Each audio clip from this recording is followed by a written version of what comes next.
अच्छे वक्त में बताए गए राज बुरे वक्त में नुकसान देते हैं। भारत के 28 राज्यों में उत्तराखंड के प्रमुख शहर हल्द्वानी इवनिंग न्यूज में आप सभी का स्वागत है। मजेदार खबर उत्तराखंड के सितारगंज से आ रही है, जब बीजेपी की जीरो टॉलरेंस और जीरो भ्रष्टाचार का नारा देने वाली धामी सरकार की किरकिरी हो गई। वाक्य कल दोपहर सितारगंज तहसील का है, जहां 6 लोगों की विजिलेंस टीम को बंधक बना लिया गया तहसील कर्मियों द्वारा। पूरा माजरा एक बार फिर से दर्शकों को समझाने का प्रयास करते हैं। बुधवार को तहसील पहुंची हल्द्वानी विजिलेंस की ट्रैप टीम करीब 20 घंटे बाद तहसील भवन से बाहर निकली। आज उन्हें राजस्व कर्मियों ने भवन के दोनों गेटों पर ताले लगाकर बंधक बना लिया था। गुरुवार यानी आज एसडीएम खटीमा, एसडीएम किच्छा ने कर्मचारी संगठनों व अधिकारियों से वार्ता की। उच्च अधिकारियों की सहमति के बाद दोपहर 12:20 बजे ट्रैप किए गए दोनों कर्मचारियों को भी रिहा कर दिया गया। आपको बता दें, बुधवार को हल्द्वानी विजिलेंस की टीम ने अपने प्रभारी जो है प्रभात कुमार के नेतृत्व में तहसील पहुंचकर सहायक लेखाकार भूपेंद्र सिंह राणा और संग्रह अमीन मदन शर्मा को 14,000 की रिश्वत लेने के आरोप में गिरफ्तार किया था। कार्रवाई को गलत बताते हुए बुधवार शाम करीब 4:30 बजे कर्मचारियों ने तहसील के मुख्य गेट पर ताला जड़ दिया। समर्थन में जिले भर से अमीन संघ, मिनिस्ट्रियल संघ, लेखपाल संघ समेत विभिन्न संगठनों के पदाधिकारियों ने सितारगंज तहसील पहुंचकर विजिलेंस टीम को बंधक बना लिया था। रात भर तालाबंदी जारी रही। कर्मचारी संगठनों ने जिले भर में हड़ताल कर दी। आज सुबह करीब 10 बजे एसडीएम खटीमा तुषार सैनी, एसडीएम किच्छा गौरव पांडे सितारगंज पहुंचकर मोर्चा संभाला। वार्ता के बाद तहसीलदार हिमांशु जोशी ने विजिलेंस के निरीक्षक प्रभात कुमार को संबोधित पत्र में कहा, शिकायतकर्ता 2022 के एक्सिस बैंक की वसूली का बकायेदार था। आरसी वसूली के संग्रह व्यय के रूप में 14,000 रुपए जमा कराए गए। रकम लेते ही कर्मचारियों को ट्रैप कर लिया। जैसे कि विजिलेंस वाले जो है अक्सर रंगे हाथ पकड़ने के करते हैं, कर्मचारियों को रसीद काटने का मौका तक नहीं दिया गया। एसडीएम खटीमा ने बताया दोपहर 12:30 बजे करीब उनको दोनों को रिहा कर दिया गया। साथ ही विजिलेंस टीम को भी बंधन से मुक्त किया गया। निचोड़ यह है कि विजिलेंस टीम एकदम कोई शिकायत करे अपना टारगेट के तुरंत जाल बिछा देती है। शिकायत वाले की हिस्ट्री पता नहीं करती। सूत्र बता रहे हैं कि उक्त खासकर खाना खराब है, उसने जो 10% पैसा अतिरिक्त बताया वो कलेक्शन चार्ज होता था, ना कि रिश्वत। ये अमीन लोग राजस्व संग्रह का काम करते हैं, लिहाजा लोग पैसे लेकर पहुंचते ही हैं वहां, लिहाजा तालमेल का अभाव दिखा। इतनी बड़ी संख्या में लोग यानी बड़े बाबू भूपेंद्र सिंह राणा अमीन जो है मदन लाल शर्मा के पक्ष में समर्थन को पहुंच गए। कल तो सीधे ताला लगा दिया था बाहर से, लिहाजा दोनों लोग और पूरी टीम बंधक बनी रही। चलिए फिलहाल देश की अन्य खबरों पर एक नजर डाल लेते हैं। देश की राजधानी से दिल्ली की अदालत ने एसएफआई की आईसी घोष के खिलाफ 2021 के मामले में जारी गैर जमानती वारंट रद्द कर दिए। दिल्ली हाईकोर्ट ने एचबी टीकाकरण अभियान पर रोक लगाने से इनकार कर दिया। केंद्र से जवाब मांगा। छेड़छाड़ का विरोध करने पर एक व्यक्ति की चाकू मारकर हत्या कर दी। एक नाबालिग को हिरासत में लिया गया। डीजीपी ने 4,500 करोड़ रुपए की यमुना पुनर्जीवन परियोजना को मंजूरी दी, जिनमें 15 नए विकेंद्रीकृत sewerage treatment plant, sewer network का विस्तार, मौजूदा एसटीपी का उन्नयन और कीचड़ प्रबंधन सुविधाएं शामिल हैं। एमसीडी 30 जुलाई तक कावड़ मार्गों शिविरों के किनारे स्थित बिना लाइसेंस वाली मांस की दुकानों को बंद करेगी। बॉम्बे हाईकोर्ट ने एसडीपीआई सदस्यों के खिलाफ मुंबई पुलिस को निष्कासन आदेश को रद्द कर दिया। बॉम्बे हाईकोर्ट ने महाराष्ट्र सरकार से राज्य द्वारा संचालित कैंटीनों और भोजनालय में एफडीए निरीक्षणों का विवरण देने को कहा है। इधर गुजरात से बात करें तो मंडलपुर उपचुनाव सुबह 11 बजे तक करीब 15% मतदान दर्ज किया गया।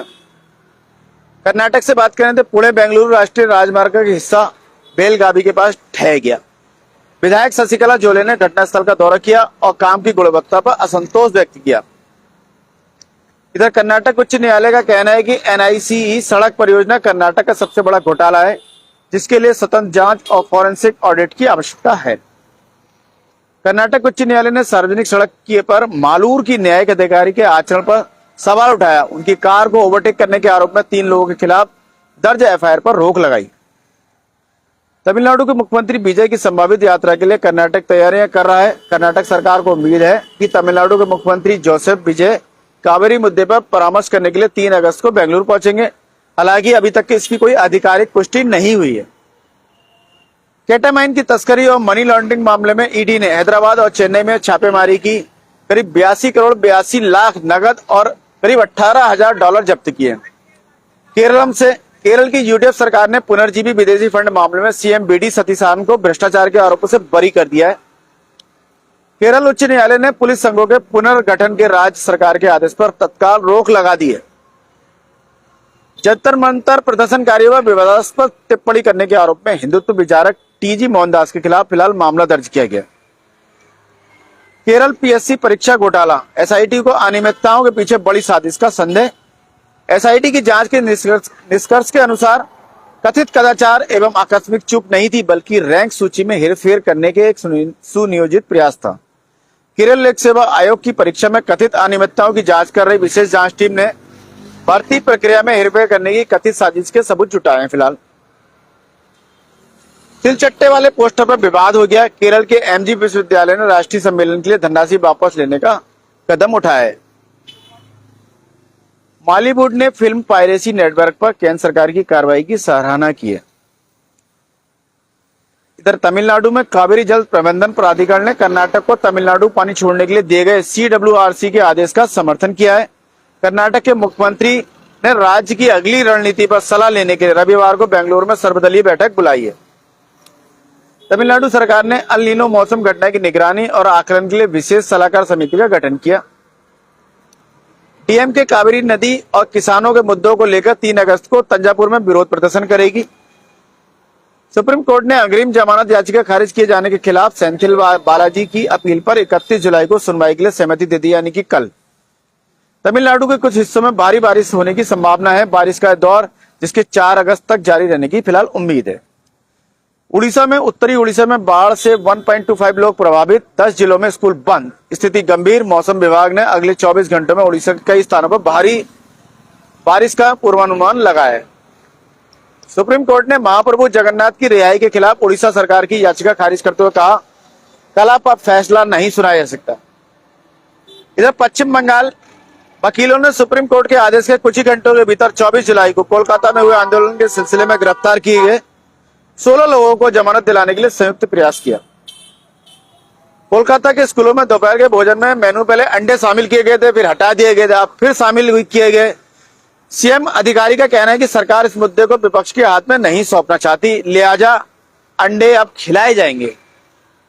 आंध्र प्रदेश के विजयवाड़ा के लेनिन सेंटर में 258 दुकान मालिकों पर बेदखली का आरोप मंडरा रहा है। आंध्र प्रदेश में निर्माण कार्य में तेजी लाने और निवेश को बढ़ावा देने के लिए भवन निर्माण नियमों में संशोधन किया है, जो कि जिससे इजीनेस हो। इधर टीडीपी के प्रदेश अध्यक्ष पल्ला श्रीनिवास राव ने कहा, अनुशासनहीनता कतई बर्दाश्त नहीं की जाएगी। सीपीएम ने दिल्ली स्थित मुख्यालय पर पुलिस कार्रवाई की निंदा की। इधर मध्य प्रदेश से छात्र विरोध प्रदर्शनों के सिलसिले में हिरासत में ले गए सभी नाबालिगों को रिहा करें, ऐसा सुप्रीम कोर्ट का आदेश। बिहार के बांकीपुर उपचुनाव में दोपहर 1 बजे तक करीब 20 से 22% मतदान दर्ज किया गया। पीएम मोदी ने 20 नवंबर को बिहार के सकरी और राय में 2 चीनी मिलों की आधारशिला रखेंगे। बिहार का ट्रांसजेंडर समुदाय मोदी को समर्पित मंदिर बनाना चाहता है। नीट विरोध मामले में बिहार के एक व्यक्ति का दावा है कि रूस में 4 महीने रहने के बावजूद उसके खिलाफ मामला दर्ज किया गया। मोहम्मद सदाकत ने यह दावा किया है कि रूस में कथित तौर पर शूट किए गए एक वीडियो में किया, जहां उन्होंने कहा पिछले 4 महीने से रह रहे थे वहां। सुप्रीम कोर्ट में दायर याचिकाओं में दिल्ली और बिहार पुलिस द्वारा अवैध हिरासत में लिए जाने का आरोप लगाया गया है। इधर असम में एनएचआरसी ने असम की फैक्ट्री में हुए विस्फोट में मौतों पर रिपोर्ट मांगी है।